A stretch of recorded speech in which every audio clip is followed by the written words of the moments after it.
Hey folks, what's going on? Welcome to Coach Gav Live, episode 43 with me, your host, Coach Gav from Kildare Strength and Fitness. Hope you're all keeping well.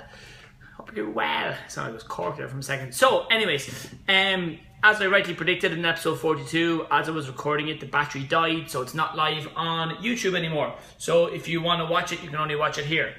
Today is one of those days where you don't really give a shit about doing anything. Not that you're depressed or you're sad or just you're not arse, you're probably a little lazy. And today for me was one of those days. Just a little sluggish from the get-go, kind of stuck in second gear all day long. And I knew going through the morning session here, and then I knew going through like morning coffee and that kind of stuff. I was like, it's going to be a bit of a struggle. And I said, okay, well, look, just do the minimum, do the MED, and then kind of cover your ass and wake up tomorrow and try and be a bit more productive then. And the MED is basically the minimum effective dose. So the least amount of work and effort you have to put in to see any kind of result and any kind of progress. So the MED for me daily is our email, it's an email series. So our email in the morning, Coach Gav Live, Coach Gav Podcast, and then also my training session, my minimum nutrition plan, and 30 minutes of offline study and 30 minutes of online study. So pairing that alongside with my 9 hours of coaching, my 8 hours of coaching in the gym, that's pretty much makes up the minimum effort for the day. So once I do the MED, once I do the minimum requirement, I can basically do whatever the feck I want with the rest of my day. I can nap, I can binge watch TV, I can do whatever the hell I want. And once I cover the minimum, it basically carries my momentum from not just yesterday, but all the previous weeks through to tomorrow and then as well. So as I sit here now, I feel an awful lot better. I just finished training, just logged up for the evening. I'll do this Coach Gav Live now, get home, I have a half an hour of reading to do, and then that's pretty much it done. So if I choose to play PlayStation for an hour tonight or watch Game of Thrones or whatever, that's fine because I've done my minimum. Is it as productive as some of my other days? No, it hasn't. But it's still been productive. So some productivity will always trump no productivity, hands down. And that might seem like a really obvious thing to say, but that is the obvious thing. And that's the one thing I've really noticed that is applicable across the board. So between January of this year and, for my 30th birthday. So from December 1st of last year up until now, it's probably been the most productive 9 month stretch of the gym. And that's been down to an awful lot of things. Some of them have been personal development things that I've been doing, but the one thing that I've done that you can also do, that you can immediately start at and start to reap the results from it in your life, is having the MED, having the minimum requirement of shit you need to get done every day, no matter how you're feeling, no matter if you're, I'm hungover, or I'm a little sick, or I'm lazy, or I'm busy, or whatever. You'll know yourself if a situation or a day comes along where you're genuinely flat out, where you're genuinely just so busy you don't get a chance to do it. That's perfectly fine. I realize as I sit here this lighting, I've got these really weird panda eyes, so I'll just pull it back a little bit. That's a bit better. Anyways, you know yourself. What I'm talking about here is days where you're just not really feeling it, where you're not like on fire, where you're not like, I'm so fucking motivated, where you don't feel like this the whole time. Those kind of days, those are the days that when you go, right, I just need to do 20 to 30 minutes of exercise. It doesn't need to be some gold medal standard of workout. In some cases, it doesn't even need to be a part of a regular routine or program. It just needs to be something to log in the bank, to secure the workout for the day, to tick that box and carry the momentum forward. And back in December and January, and back throughout most of 2016, the majority of my training was literally just do something to keep myself busy and to help stave off anxiety and depression and kind of that feeling of lostness, feeling lost and just feeling like I was spinning my wheels. And that was it. There was no real, I just went in and most times I just grabbed the kettlebell, got swinging, squatting, deadlifting, and just literally just training. And that was it, because that was my minimum, the MED, so minimum effective dose. And then I started going on. I started adding in study. I started in reading. I started adding in online and offline study. Some of the stuff I do is I have to use my computer for it. Just lots of different things throughout the different areas of my life. And now it's brought us to the point here where business is growing, education's getting a lot better, mental health's a lot better, body shape's a hell of a lot better, strength is through the fucking roof. I deadlifted double body weight the other day. It was the most I've ever done and the strongest I've ever been in my life right now. All because I figured out what my goal was, my big ultimate goal, as Cormac Nugent says, the big fucking picture. And then I just broke it down into small actionable steps. So that let's say I wake up tomorrow and I'm still not feeling too hot tomorrow. Just do it again. Do the basics. Get your email out, get your video done, get a podcast done, get 30 minutes of offline study, get 30 minutes of online study. I went home and had a 3-hour nap this afternoon. It was a crap nap, but I just sat on the couch. My body was just telling me, yeah, we're not really feeling it.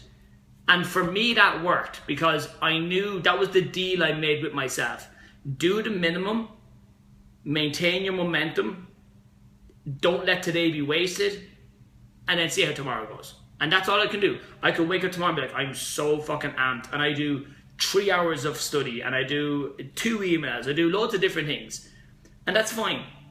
And because, changing your habits, either be it for a little or a lot, requires the same, hold on. It requires the same amount of effort to change for a little goal as it does for a big goal. The primary difference is the amount of time and the level of consistency required, okay? Changing your habit is hard. Doable, very worth it, but hard. Let's be frank about it, okay? So it's going to take time, and you're not going to click your fingers again. Now, sitting here now, it does feel like January of 2017 was a matter of weeks ago. And that does come down to, and again, speaking from first-hand experience, it does come down to basically being productive more than not being productive. But sitting here now, again, looking at what we've achieved so far, bringing the gym back from near closure into bringing it into a period of, not necessarily profit, but definitely a period of sustainability, I can't really complain too much. And that's what you're going to go through too, in terms of, let's say, with losing weight or whatever. You're going to go through periods of where you'll stop gaining weight. That's a win. So your weight's no longer going up. Super. And then you'll go through periods where it starts to kind of fluctuate. It goes down and steady, even better.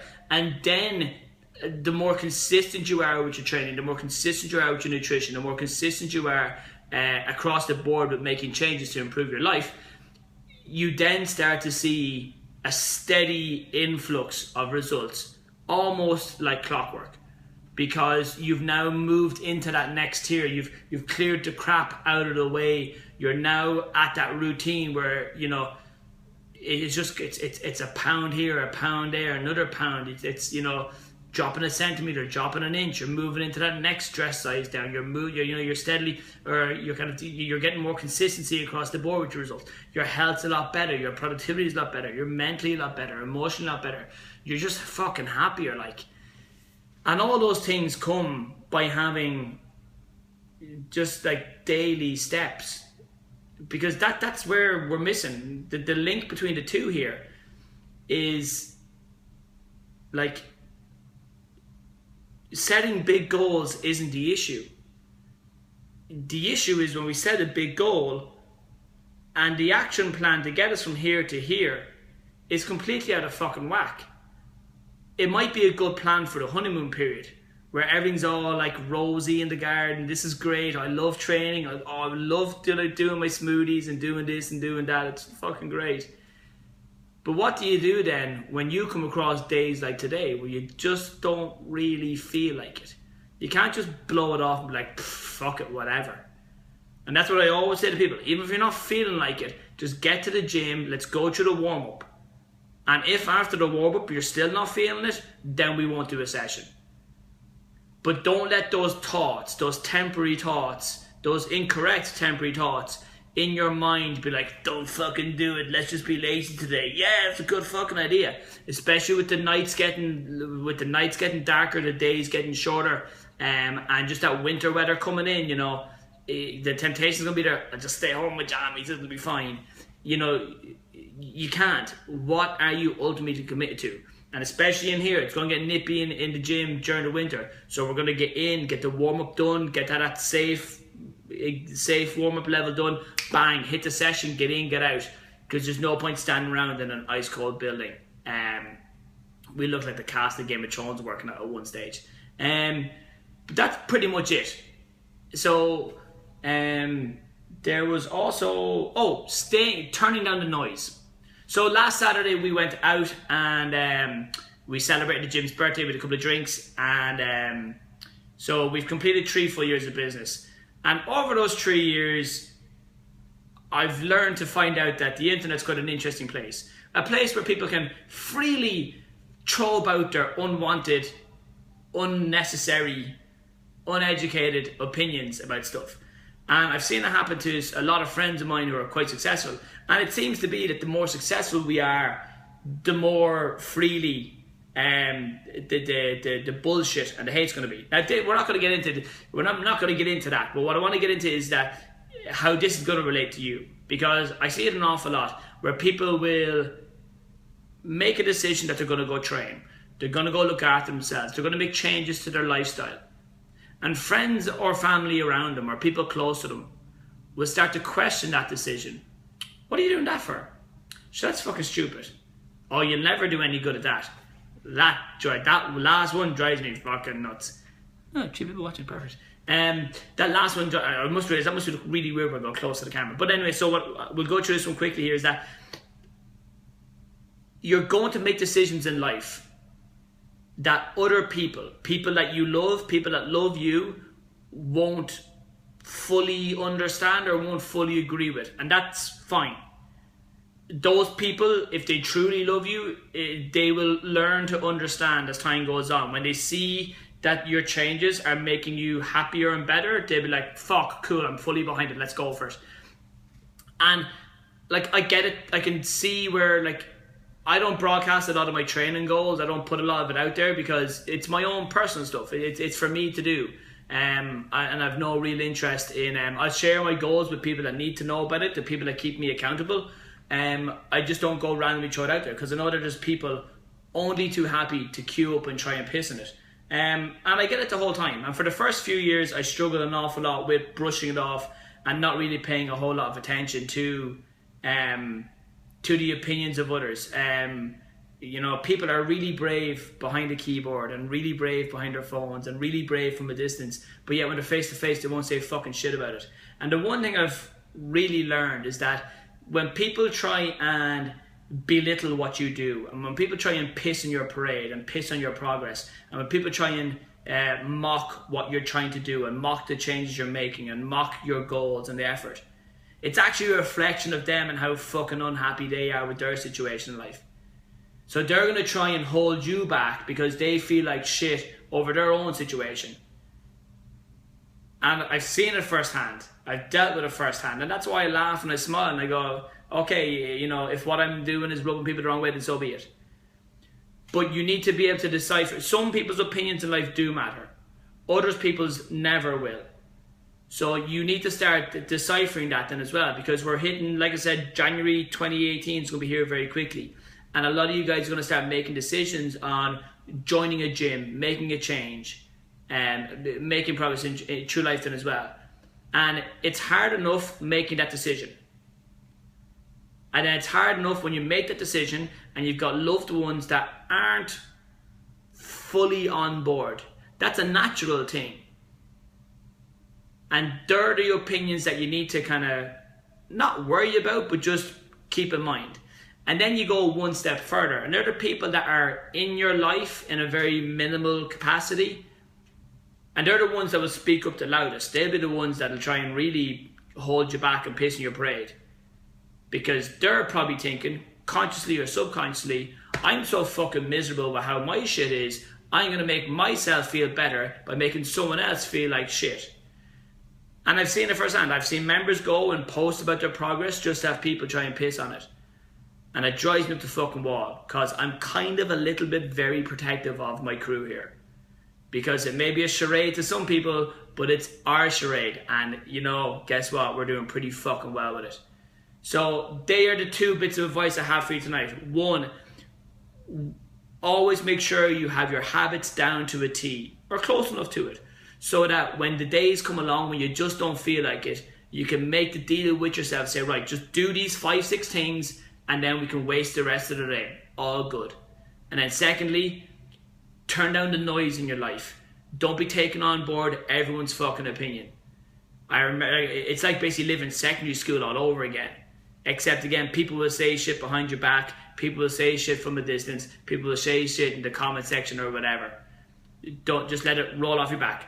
They're not in your shoes. They're not pursuing your goals. And they're probably just sitting there doing sweet fuck all with their lives anyways. Take it easy, folks. I'll see you later.